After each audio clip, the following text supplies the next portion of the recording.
In this video, we're going to talk about how to describe transformations of absolute value functions. So remember in the last lesson, we talked about the absolute value parent function, which is represented by f of x equals the absolute value of x. It has a domain of all real numbers and a range from 0 to positive infinity. The x and y intercepts are both at the origin 0, 0, which represents also the vertex of the function. The graph has an axis of symmetry at x equals 0, so we'd say it has a reflectional symmetry with respect to the y-axis.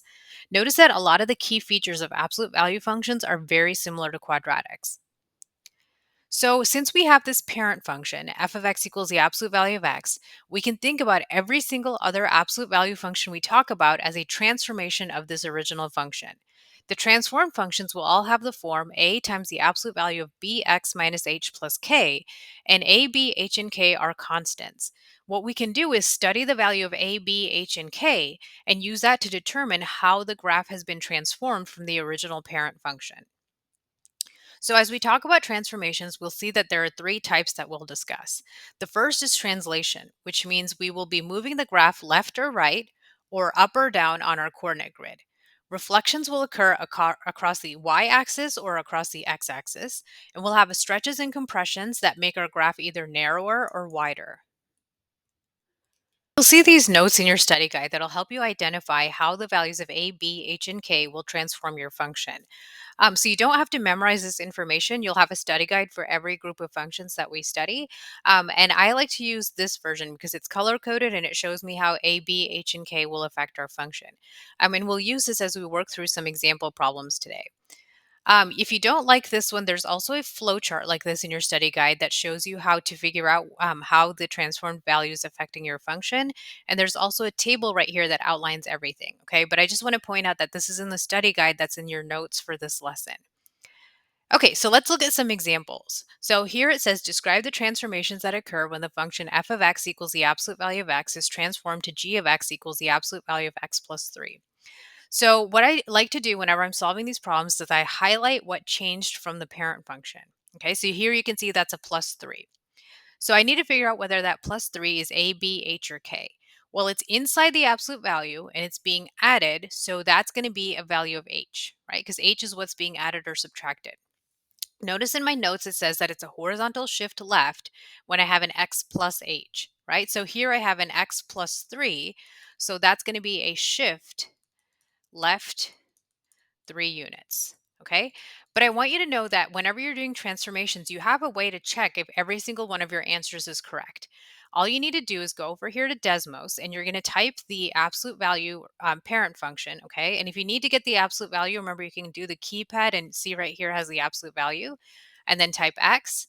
And then we're going to do the transformed function X plus 3. So you can just see from the graph that the purple graph has been in fact shifted to the left 3 units. Okay. Sometimes it's hard to see. So what I like to do is change the graph settings a little bit. I just click this little wrench icon up here. I get rid of the minor grid lines. And then here in step, if you put 1 on the X and Y axis, it will count by 1. So you can actually count the squares on the grid. So you can see from green to purple, we went left 1, 2, 3 units. Okay. So if you just change those settings, I think it makes it a little bit easier to visualize in Desmos. So now let's try this example. You can go ahead and pause the video and try doing this one on your own. So you have to be careful when you're looking at these functions whether values are inside or outside the absolute value. You can see here we have a plus 2 on the outside of the absolute value. So that's going to be a value of k. So notice it says it's going to be a vertical shift up when it's plus k. But if we want to verify, remember we can always go to Desmos and type in our functions. So if I go ahead and change the settings here, we're going to get rid of minor grid lines and do step 1. You can see that from red to purple, it went up 2 units.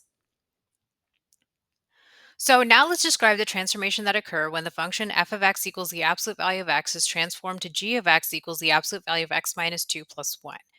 So remember, always highlight what changed, okay? Because sometimes you may have more than one thing that changed in your function.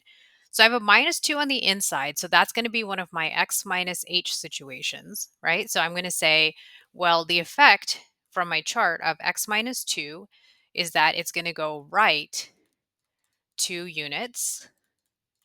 And then my next transformation is a plus 1 on the outside of the absolute value. So that's going to be a value of k. And then if I go to my chart, that's telling me that if I have a plus k, that's going to go up 1 unit. Okay, so that's going to be how this graph is transformed. It's going to be right 2 units and up 1 unit. But what I'm going to do is I'm going to use Desmos to help me verify that this is in fact correct. So I'm just going to clear this old function, and then I'm going to do the absolute value of x minus 2. And then you have to click outside the absolute value and then do the plus 1. Okay, because we don't want everything to be inside the absolute value. That's a different function right there. Okay, so you can see that every point, and if you want to test the vertex is a good place to start, you can see that from 0, 0 to 2, 1, this graph did go right 2 and then up 1. So now you can go ahead and pause the video and try doing this example on your own. So in this one, once again, we have two transformations.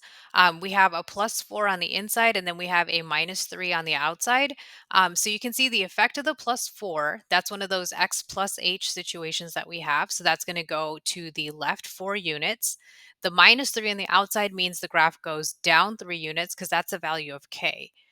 So I know the left and right is a little bit opposite of what you may think. So that's why I think it's important to go ahead and use the graphing in Desmos to help you verify your answer, right? So if you say left 4 units and you're not sure if your answer is right, just go to Desmos and look at it. So you can see this vertex of the original parent function is shifted, in fact, left 4 units, okay? And it also did go down 3 units. So another thing I want to point out here is a common mistake that occurs when people are trying to answer questions like this.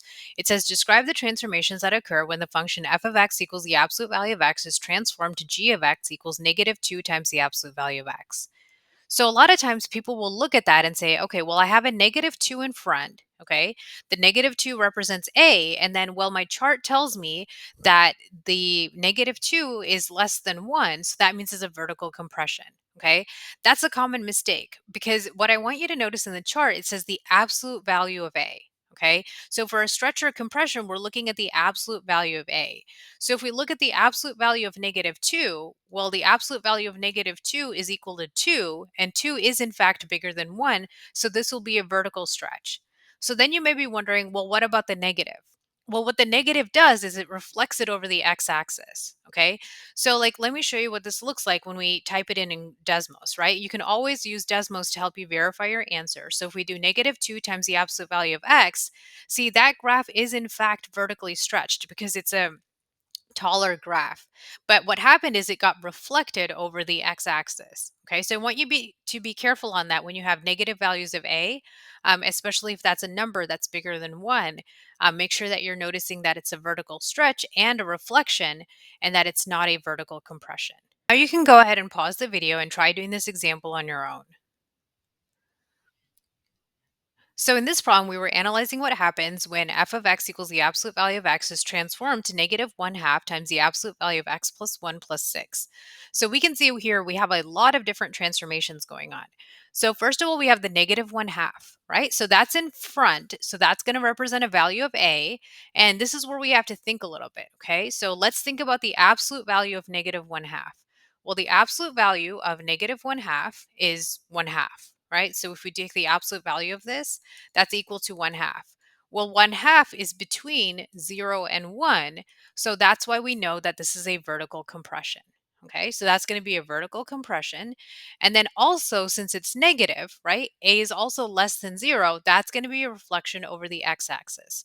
So that -1/2 is actually going to create two transformations. This graph also has a +1 inside the absolute value, so that's going to be a value of h. Since it's an x plus h situation, we have a shift left 1 unit. Also, we have a +6 on the outside of the absolute value. That's going to be a value of k, so that's going to be a shift up 6 units. So if we go to Desmos, we can see that in fact all these changes are represented by the graph. So the red is the parent function. You can see that the blue is a vertical compression because that graph is wider than the original. You may have to zoom out a little to see it, but it is wider than the original. Also, it's been reflected over the x-axis, right? That's why this vertex is now a maximum instead of a minimum like it is in the original function.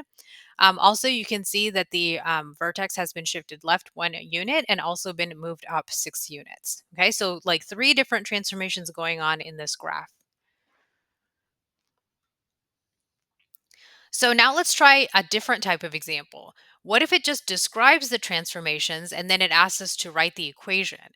So this is just going backwards from what we were doing before. So what I do when I'm working on this problem is I will just highlight each transformation and then identify whether that's a value of A, B, H, or K.